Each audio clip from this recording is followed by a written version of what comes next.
today we finally get to take the new and improved red wagon for a spin, and we get to see the doors blown off one of the most sought-after speed records in the world by a car with no doors.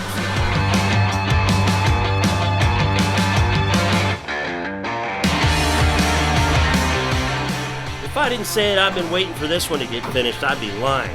Well, now it is. This is one of the meanest fire-breathing wagons you'll ever see. But first, let's get some perspective on it. When the wagon first came to the shop, it was kind of a dog. A good-looking dog. A good dog, but all bark and no bite. And these days, I think it's kind of a crime to get a car all did up and looking fast, but then leave it original. Well, just leave the original everything, really. So the stock inline 6 is nearly indestructible in one of these, but it's hardly a powerhouse. The plan was to take this killer-looking wagon and do the new chassis and engine thing to it so that it was drivable and comfortable and fast. And that's hardly a new idea, but Troy took the refinement of this car personally. He even made sure the decibel output of the exhaust was just right. He pocketed the inner part of the cowl to make room for the AC unit so that it wasn't hanging down on the floor to give the passenger plenty of footroom. And then he made sure that the rear passengers would get some of that air too. Very thoughtful. Casey couldn't just replace the old front of the rear cargo area with a flat piece of steel. Oh no, he had to make it just right. And Adam couldn't just leave the old trans tunnel. He had to make way for that big old bulletproof Buller 4L80E. And well, let's just say that the project was supposed to create a faster, better driving version of an old car, but it turned into something else entirely when the dust settled. And the firewall was completely replaced by Adam that I thought he was the interior guy. And Alex went to town making a very tidy new wiring harness for the entire car. And while all that was going on, Moose tirelessly put the finishing touches on the fine details, like the wheels. And when we came back to check on the wagon's newfound badassery, we were not expecting to see that the interior had been completely redone. That was not on the original list. At least I don't think it was. And here it is, the Rad Rides by Troy Brookwood wagon, complete with an LSX with a single turbo, handmade exhaust, handmade everything really. I mean, inner fender wells, radiator, intercooler, you name it. Pretty much everything.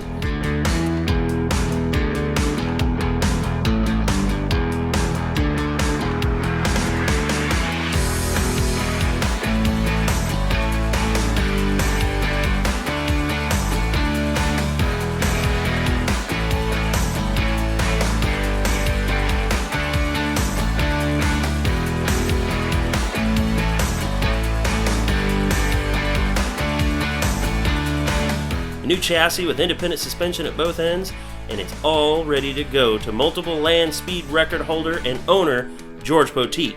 He's on his way to see it in its finished form.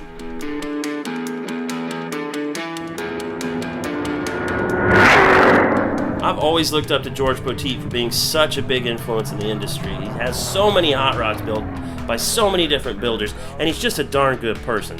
But he has moved straight to the top of my favoriteest people list because he lets me drive some of his awesome cars.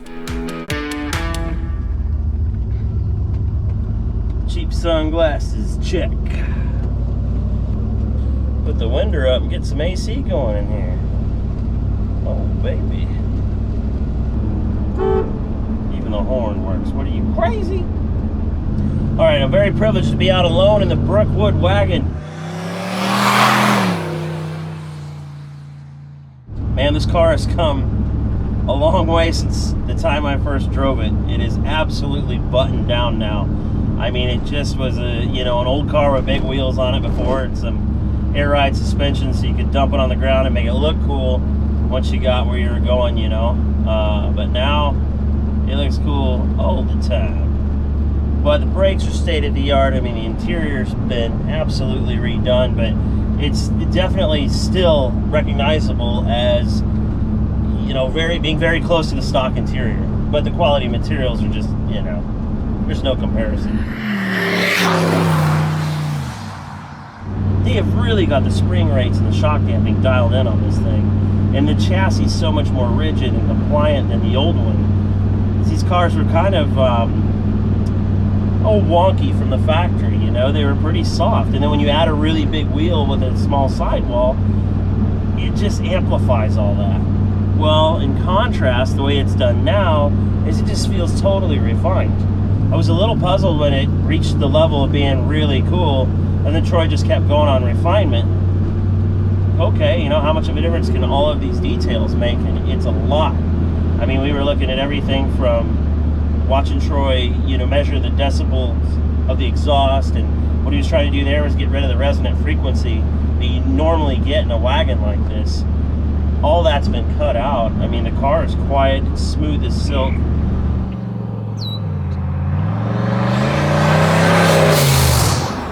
And there's a term called sleeper that I feel like it's kind of overused, you know. That's basically a car that is, you know, a wolf in sheep's clothing, if you will. So obviously this thing has an LSX with a turbo on it. It's probably around 800 horsepower. Very healthy, fast car. Looks like an old wagon, so you don't see it coming. This car is just makes you feel confident when you get in it. I don't even want to jump all over it. I want to go on a road trip. Put 4 people in here, get the AC kicking just fine. Okay, who am I kidding? The more I drive this thing, the less I can resist pushing the pedal down just enough to make some boost.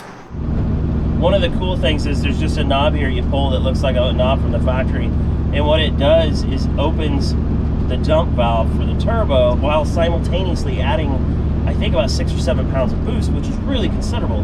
That's a lot of horsepower. So not only are you increasing boost, which increases horsepower, you're increasing the efficiency of the turbo, which increases horsepower, and that equals buttloads of fun.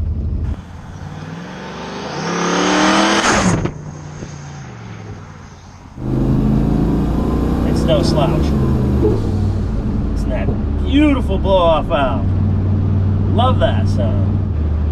Maybe I'll just leave this here knob open.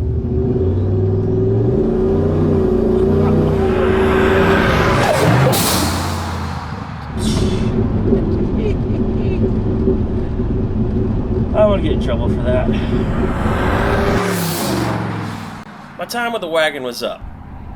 If you remember, Wheel Hub magazine was at the shop in an earlier episode doing a shoot for Rydell's 41. They actually have a couple more titles to check out, and are going to be putting the wagon in an upcoming issue of their Chevy Hub magazine. And when I say magazine, that's what they call it. But using Jared words, I think of it as a very fancy big book. Either way, it's something for us fans of the Little Red Wagon to look forward to. But before that happens, Troy's going to hand it off to George Poteet for his first look at the car. It's a little different than we're running the race car. Troy and George Poteet have been longtime friends. I was able to sit down with them and get some details on how they first met. I met George in 1994 at Detroit Autorama. I think I'd heard his name mentioned. He was under the radar back then, but I knew the name, and I met him, he had his overalls on, and I had Danny Jacobs' 39 Chevy there, the Predator, and George had a 37 convertible that Don Pilkington built going for the Riddler, and George beat us. That's how I met George. So I think I actually won in the long run by meeting George. Well, Troy's car was prettier than mine, and now Don Pilkington built a 37, he'd won the Riddler a couple of times before, so he knew how to wax and polish on them better. I knew Troy's car was prettier than mine, was better than mine. He just tried to make me feel good when I met him. No, I wasn't there. But Troy, that 37 Ford was an ugly car.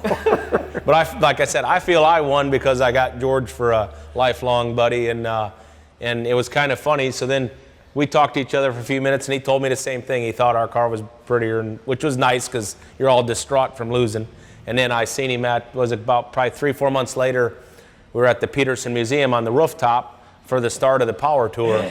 And I looked down there, and he was with Danny and Eric and all the guys, and I kind of looked down there, and he seen me, and we waved, and so I went and talked to him, and I'll never forget, he goes, "You gonna drive that car on the tour?" I go, "Yeah, that's why we built it." And so that's kind of what started it. We were driving cross country and hanging out at night, and he asked me what I wanted to build next, and I said, I just crumpled up picture of the Sniper, the 54 Plymouth, and George learned how to drive a little bit in a 54 Plymouth, and the rest is history.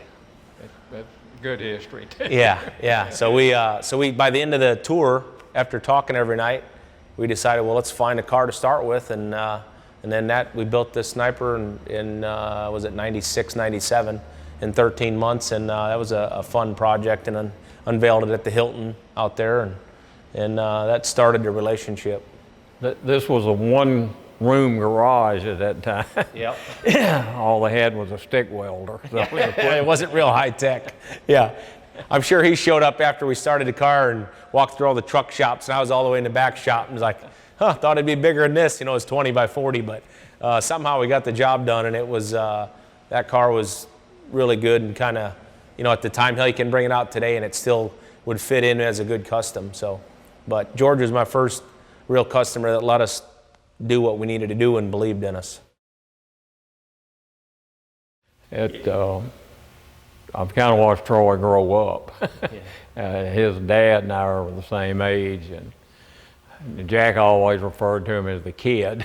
The kid. Troy and Jack were funny. They'd go on these tours, and you'd never see the hood up on a car. I mean, you'd think something has to break sometime. Never see the hood up on a car.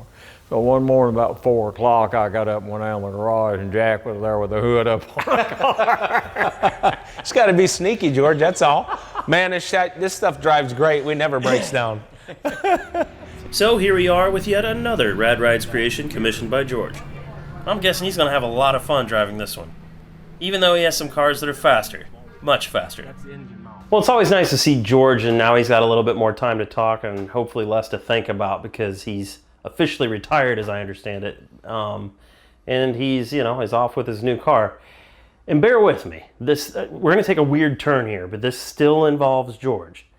I took my family on a trip a while back because at the last minute I decided we probably didn't want to miss this. Hi, honey. I know you just finished a 12-hour shift, but you want to get in a car and drive 38 hours and go watch some cars race in the desert? Why did you wait till the day we have to leave? That's how things work out. Can I shower?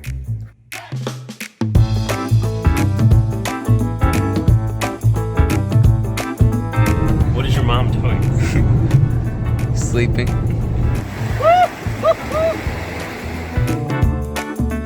So we got on the road and drove what was supposed to be like a 38-hour trip, but there ended up being a forest fire, among other things. Interstate 80's been shut down. We don't know why, but it's going to add a couple hours to the trip. This is gorgeous, unbelievable. That's why it's important to get out, enjoy your country, enjoy your freedom.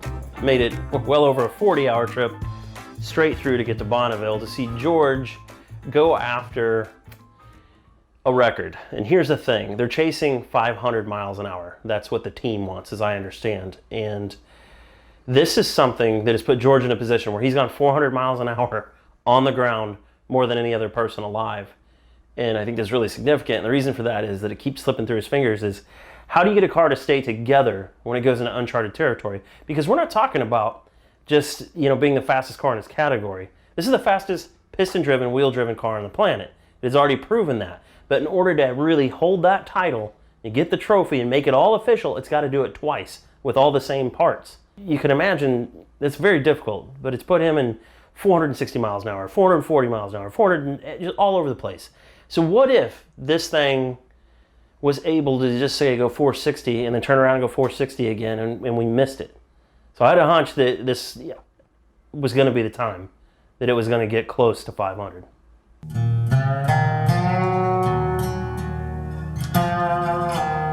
We got into town after sunset, and it became apparent that we were in the right place.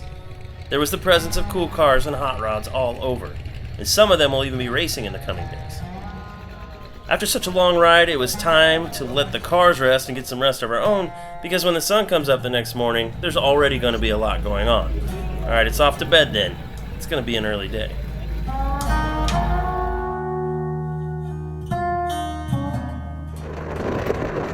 It's crazy to be in civilization 1 minute, and a short drive later, you get out there and it's just nothing. I mean, as soon as you leave the pavement, it's like someone flips a light switch and it's just desolate as far as you can see, other than mountains and the horizon. It's totally flat.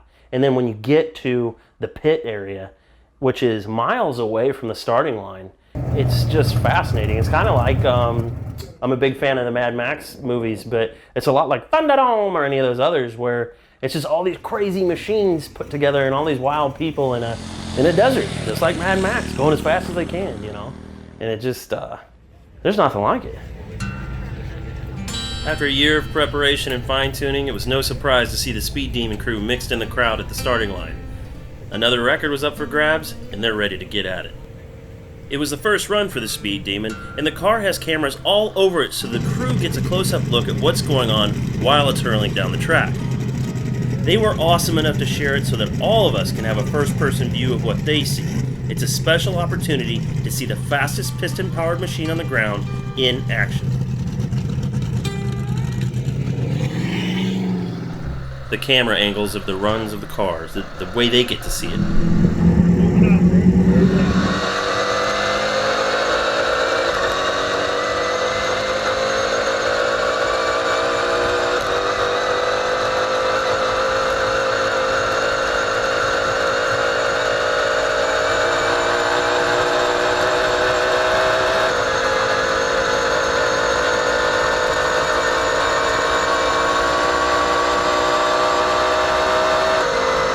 As fast as it appears to be going, this car wasn't even close to its potential.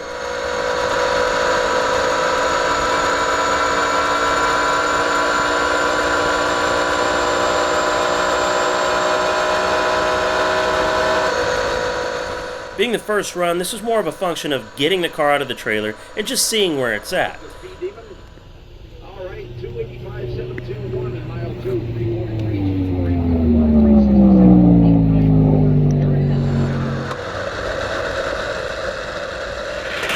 Now, 308 miles an hour is very quick, but it's not going to cut it for this crew. And as the week goes on, they're going to make sure that those numbers steadily improve.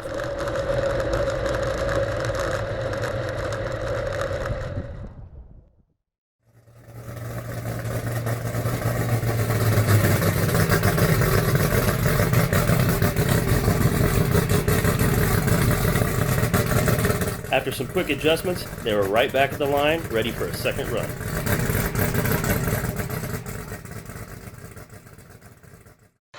If you haven't seen a land speed run before, you might wonder why they're using a push truck. Well, there's nothing subtle about the clutch in this beast. It knows the positions of on and off, and that's it. So starting from a dead stop and trying to get rolling in a controlled fashion with over 3,000 horsepower on tap is just not doable without losing traction or getting the back end loose. Putting it simply, it's a much more graceful way to get the car under control and keep it under control. It allows them to gain some momentum before they start engaging the transmission. And not only does it make for a smoother start, it also helps cut down on the unnecessary wear and tear of the machine.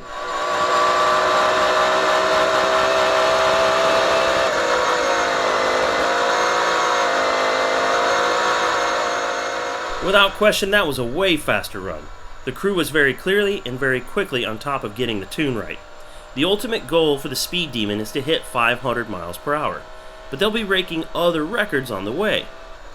For the moment, a 448 mile per hour record is the priority.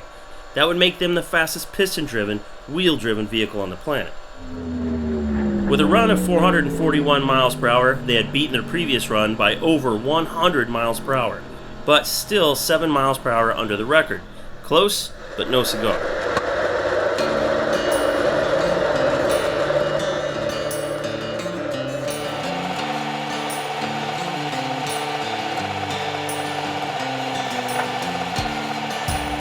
With some time left in day one, the Speed Demon crew sent George out for one more run. And make no mistake, they're making gains. They know they're getting close to being over the target. And I really don't think they're holding back on things like timing and boost. They came here to get results. They're throwing what they got at these runs.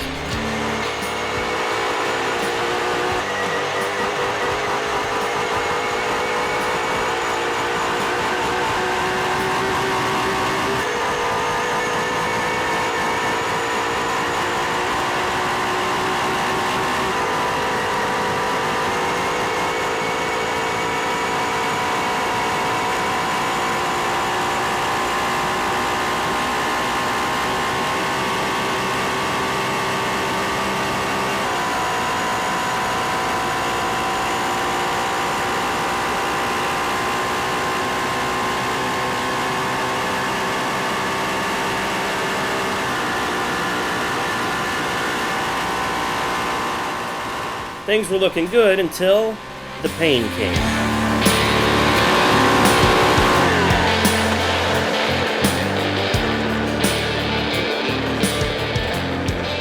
The computer-controlled fire suppression system in his car is impressive and keeps George safe. It knocks the fire out quick, but the intensity of the heat still takes its toll on the back of the car. The good news was that they were just 1 mile an hour under the record, so they know they can get it. The bad news was, well, this.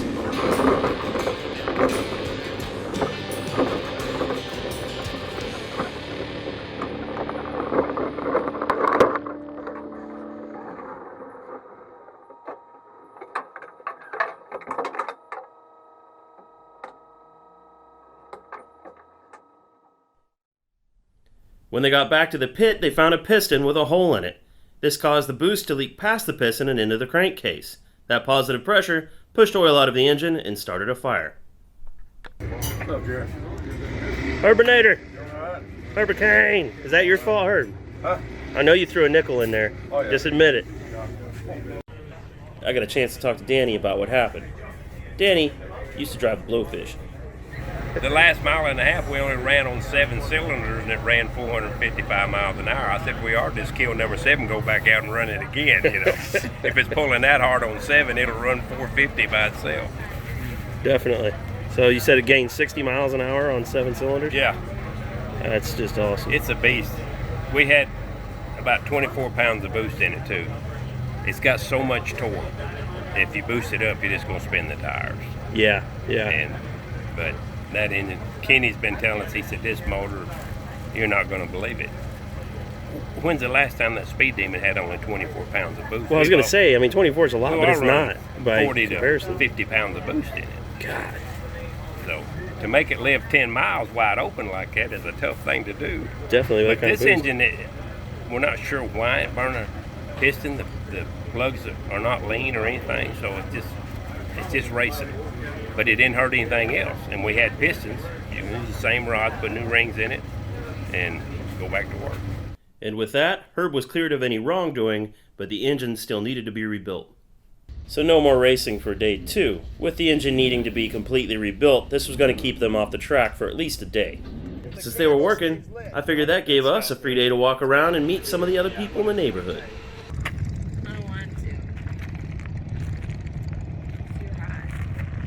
We were happy to run into Shug and Irene. They've known George and been friends with him a lot longer than us, but I've known them long enough to know this is where you go to get some great stories. The steering wheel story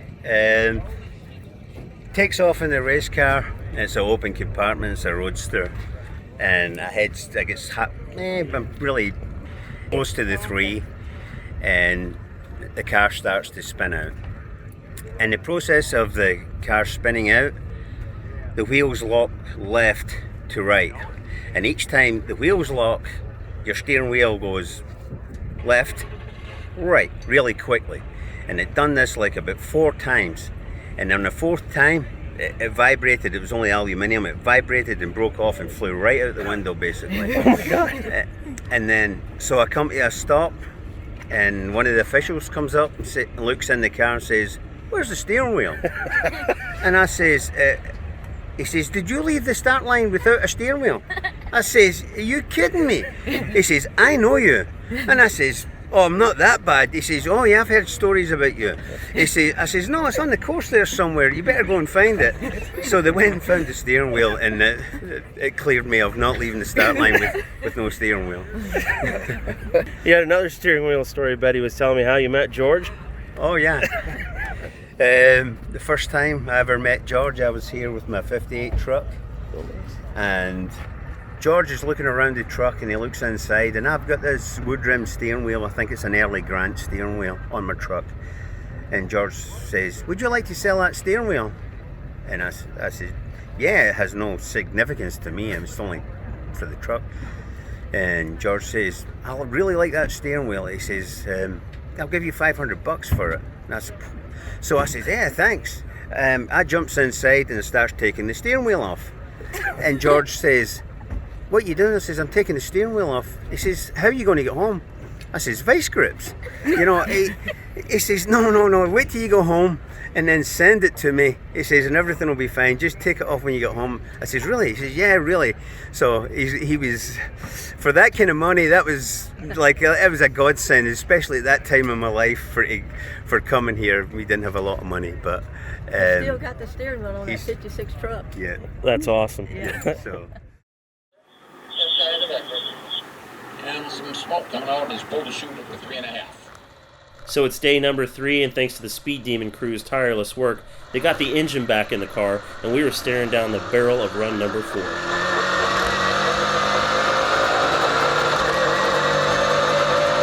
Judging by how fast the car left that helicopter in the dust, I'd say this thing was well on its way to another great run.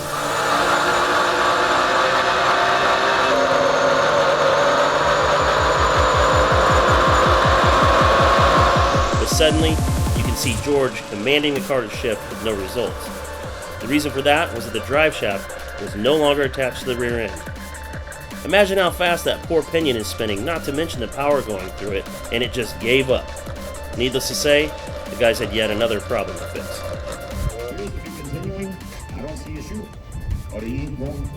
He is not. Mile 715 in mile 4 in the middle mile. Back at the pits, the Speed Demon crew got the car in and out as fast as if it were there for an oil change. Now we're ready for the 5th run.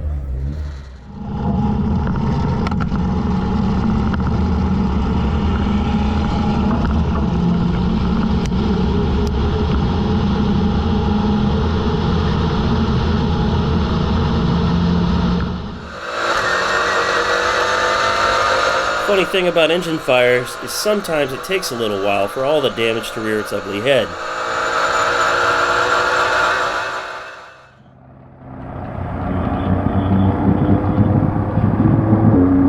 Here it comes. Picking up a nice little tail of salt. This is a new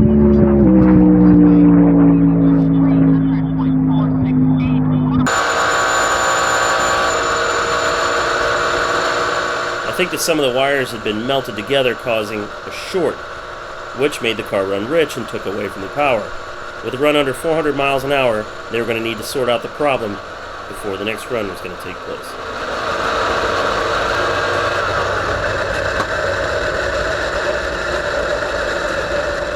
Okay, Speed Demon just came back to the pits. I came to my man Graham here to give us a lowdown on what's going to happen. So it just ran like 395. It's got a lot more in it. What's the story?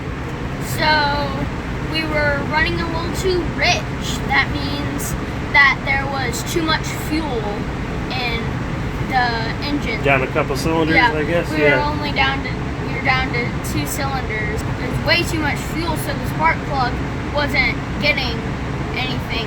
So we didn't run at full speed, but I think we are going to be able to run today. Just drain a little bit of the fuel.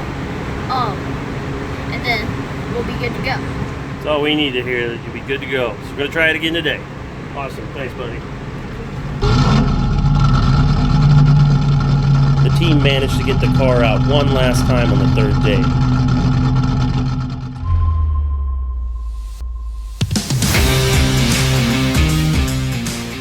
Runs 6 and 7 worked out fantastically, with run 7 being an over 450 mile per hour pass, bumping the record from the class they were in to a combined effort of 439.246 miles an hour. But that landed them in timeout.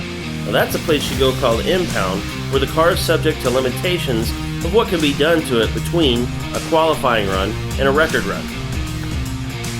And that really adds to the difficulty, as if this isn't hard enough.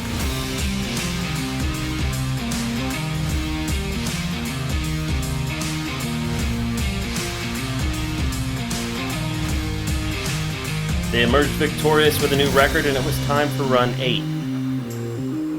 If run 8 goes as planned, it'll break the record they just set and land them back in impound.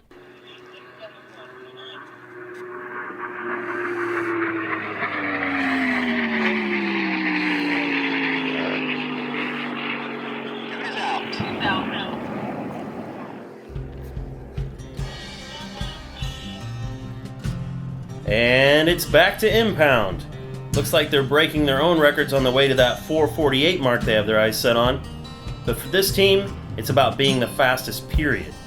And God knows they've tried. It has been years of hard work.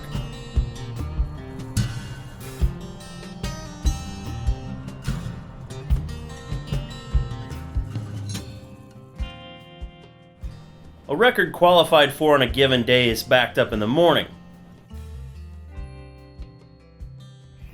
So there's some strategy involved because the car is going to be stuck in impound if they decide to take the win. And I'm happy to report they did. That meant it's dinner time. And the Speed Demon crew is no stranger to hospitality, so we ate with them. I took one of the kidneys. Yeah, you did. One of them ate so much, he broke the shit out of a chair. Yeah. Shows your nice work. Hey, let me have that one. Probably welded. Yeah, plaster well. You have to sit on metal now. Don't let any, yeah, Eric's in a metal chair. Oh, damn, you got it low down, too. Small.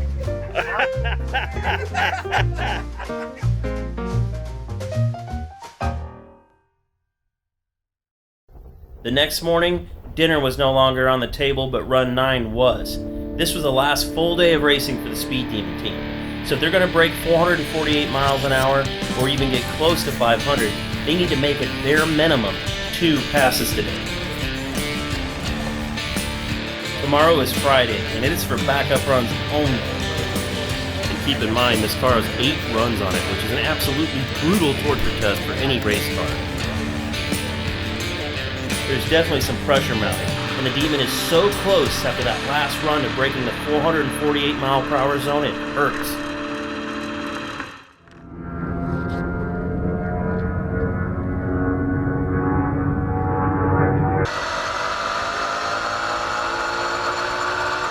My son was down at the 4 mile mark with some of the other Speed Demon fans.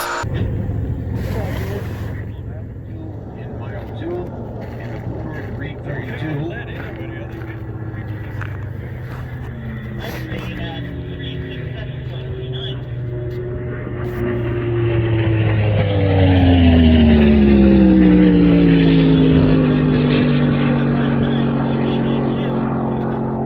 Hell yes! It is so freaking awesome to watch these guys bag another record. When Run 9 was over, the mile per hour was actually a little bit slower at 433. But they did manage to break their own record again with an average of 439.589 miles per hour. The record that they're trying for isn't even in their class, and it was set by a car with 2 engines. There just isn't enough hours in the day for a bunch of runs once you factor in all of the labor that's involved to maintain this beast. The car was thoroughly torn apart and gone through for what will end up being their last chance to qualify for a faster run. Run 10 has me feeling like the first time I got into a fist fight.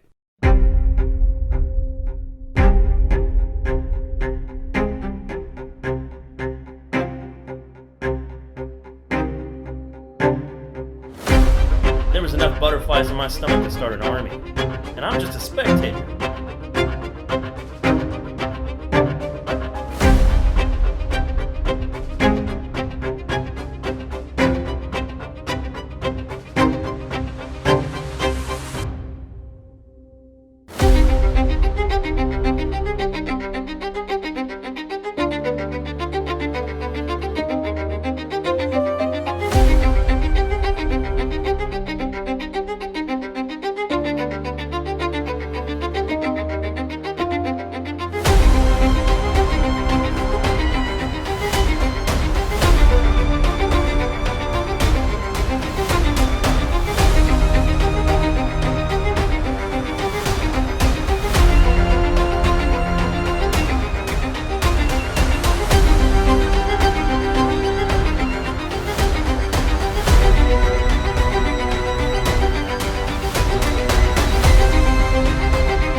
George Poteet running on a 4:39.25 record, mile 3, 4:36.93. Holy cow!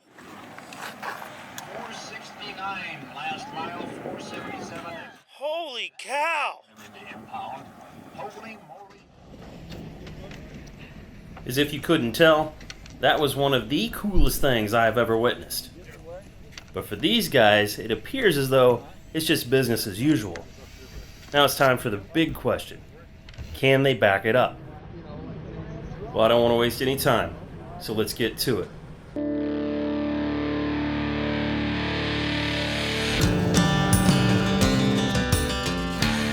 Despite how good these guys are, the chances of pulling this off are about as good as winning the lottery.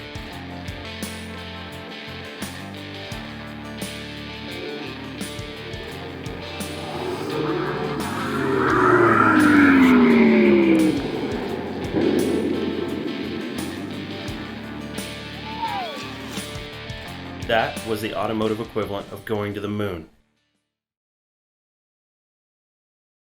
For those of you who are fans of Leave Well Enough Alone, here's an unedited version. 297.268. In the quarter, 357.941.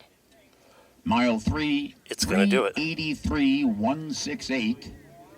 Mile 4, 438.626. Mile 5, 470.733. Exit speed 481. Those numbers are hard to say. 470 miles per hour definitely cemented the record. And a 481 mile per hour exit speed? I'm sure that gave the team confidence that hitting the elusive 500 mile per hour record is going to be possible in the near future. There was hardly anyone else on the Salt Flats that morning, but I'm guessing that every last one of us were absolutely thrilled to see history unfold right in front of us. How often is it that you see a guy in his golden years in a golden car obliterate the standing land speed record? I can't think of two better people to share it with than my wife and son. And as far as George and his crew, I was ecstatic to see their hard work pay off. And I can't forget our friends at Mariani Racing, who also set a record of their own while we were out there. So congrats to them too. And we'll be seeing a lot more from them in the future as well. Well, this wraps up our first 10 episodes. That's right, Season 2 is on its way. And while you're watching this, we're already moving on to the next 10. And we're going to be bringing you some amazing builds from the shop, as well as some, hopefully, some more land speed records.